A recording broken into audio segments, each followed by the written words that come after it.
আজকের রোশনাইয়ের পর্বতে আমরা দেখতে চলেছি আরণ্যক সুস্থ হয়ে বাড়ি ফিরে এসেছে।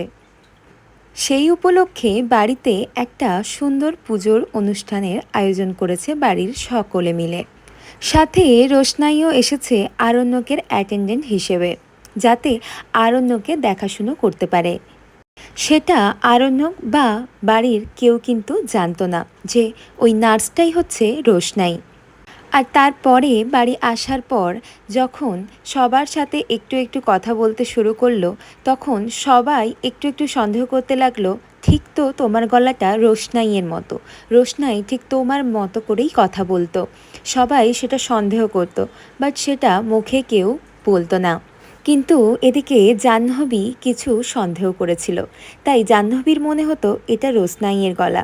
রোশনাই মনে হয় মাস্ক পরে আছে, তাই জন্য সেটা ধরার জন্য জাহ্নবী একটা সুন্দর প্ল্যান করে।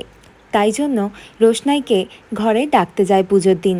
বলে যে রোশনাই, এই শাড়িটা পরে নাও, পরে পুষ্পাঞ্জলি দিতে নিচে চলে আসো, সবাই তোমার জন্য অপেক্ষা করছে।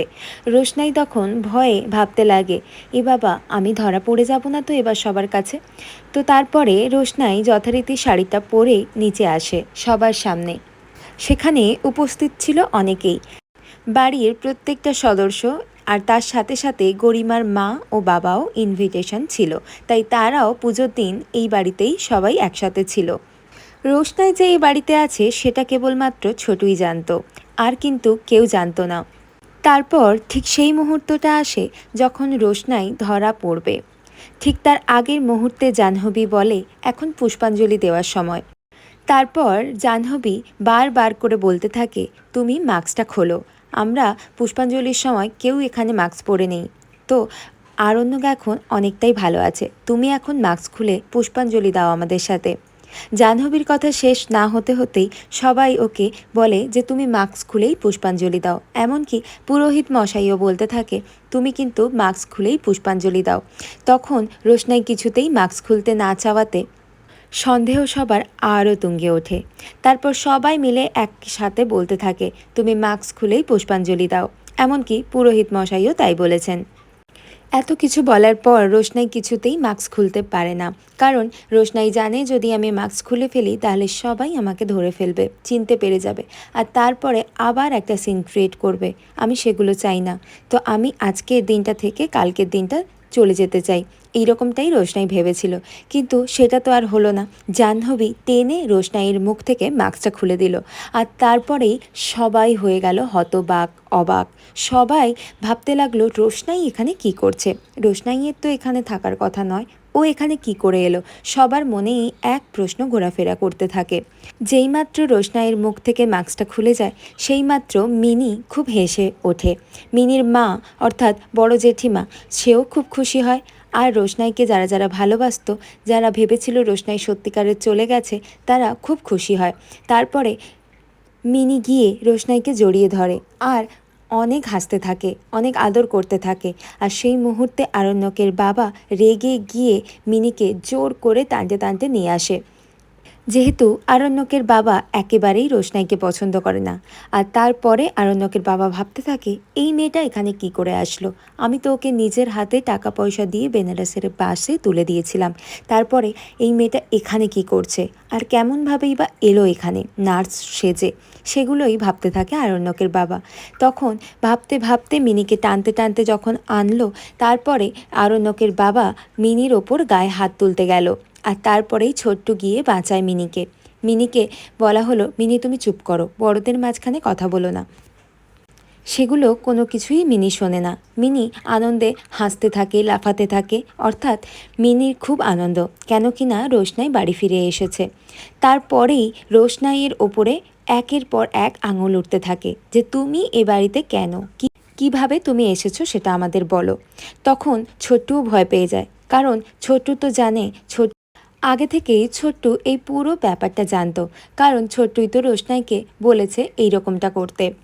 যখন এইসব চলছিল, তখন কিন্তু সুরঙ্গমা অর্থাৎ গরিমার মা বলে ওঠে, এই মেয়েটাকে এক্ষুনি পুলিশে দেওয়া দরকার, একে এক্ষুনি এই বাড়ি থেকে বের করে দেওয়া হোক, আর পুলিশকে তোমরা ইমিডিয়েট কল করো, এই মেয়েটাকে আমি আমার চোখের সামনে দেখতে পাচ্ছি না। তখনই গরিমার বাবা বলে ওঠে, এই মুহূর্তে এসবের কোনো প্রয়োজন নেই, পুলিশ ডাকার কোনো দরকার নেই, তুমি কিন্তু সুরঙ্গমা ভুল করছো। তখন সেটার ওপরে রেগে যায় সুরঙ্গমা, বলে যে না, এই মেয়েটাকে এক্ষুনি পুলিশের হাতে তুলে দেওয়া দরকার। যেই মুহূর্তে আরণ্যকের বাবা মিনিকে এক থাপ্পড় মারার জন্য গেছিল, সেই মুহূর্তেই রোশনাই চিৎকার করে বলে উঠল, রাগটা তো আমার সাথে, আমাকে এই থাপ্পড়টা মারুন, আমাকে মারা চড় মারুন, কিন্তু মিনিকে কেন মারছেন আমার জন্য? মিনি তো কোনো দোষ করেনি। তখন আরণ্যকের বাবা বলে উঠল, আমি তোমার থেকে শিখবো না যে আমি কার সাথে কি ব্যবহার করব। তখন সবাই কিন্তু খুব বিরক্ত হয় মিনির ওপরে, কারণ মিনিকে কেউ সহ্য করতে পারে না তেমনভাবে একটা। মিনি রোশনাইকে ভালোবাসে বলে, মিনি রোশনাইয়ের হয়ে কথা বলে বলে। তো আরণ্যকের মা এই মুহূর্তে বলে ওঠে, তুমি কি নিয়ে শান্তি পাবে বলো তো? তুমি কেন আমাদের ঘাট থেকে বিদায় হচ্ছ না? তারপরেই গরিমা বলে ওঠে, তোমার কি চাই? তুমি আমাকে বলো, তোমার কি আরণ্যককে চাই? সেই মুহূর্তে সবাই রোশনাইয়ের ওপর আঙুল তোলাতুলি করছে, রোশনাইকে পুলিশে দেওয়ার হুমকি দেখাচ্ছে, কেউ রোশনাইকে ভয় দেখাচ্ছে, কেউ রোশনাইকে আঙুল তুলে বড় বড় কথা বলছে, তার সাথে রোশনাইয়ের মৃত মাকে নিয়ে টানাহুড়ো করছে। সেগুলো রোশনাইয়ের একেবারেই ভালো লাগছে না। এদিকে সুরঙ্গমা তো বলেই চলেছে যে এই মেয়েটাকে পুলিশের কাছে দেওয়া হোক, বারবার একই কথা বলে চলেছে। একমাত্র গরিমার বাবা প্রতিবাদ করে বলছে, না, এই মুহূর্তে পুলিশের কোনো দরকার নেই, ও বরং ঠিক কালকে চলে যাবে এই বাড়ি থেকে, তোমরা পুলিশকে দিও না ওকে। এই সময় বলার পর রোশনাই তখন বলতে লাগলো যে যেই মানুষটা আমার জন্য এত করেছে, আমি তার জন্য এই কথাগুলো শুনে কি করে চলে যেতে পারতাম। তখন রোশনাই কাঁদতে কাঁদতে বলে যে আমি তো চলে যাচ্ছিলাম, আমি বাসে করে চলে যাচ্ছিলাম বেনারস, কিন্তু তারপরে আমার বাসের পাশের সিটে একজন বসেছিলেন, উনি ফোন চালিয়ে খবর দেখছিলেন, আর সেই খবরে আমি শুনতে পাই যে আপনার খুব বড় একটা অ্যাক্সিডেন্ট করেছে, আপনাকে হাসপাতালে ভর্তি করা হয়েছে। সেই খবরটা শুনেই তো আমি ছুটতে ছুটতে হসপিটালে চলে আসি। আরও রোশনাই বলে যে কি করে আমি বা বেনারস চলে যেতাম বলুন তো স্যারজি, কারণ আপনি আমার জন্য অনেক করেছেন, আমার প্রাণ বাঁচিয়েছেন।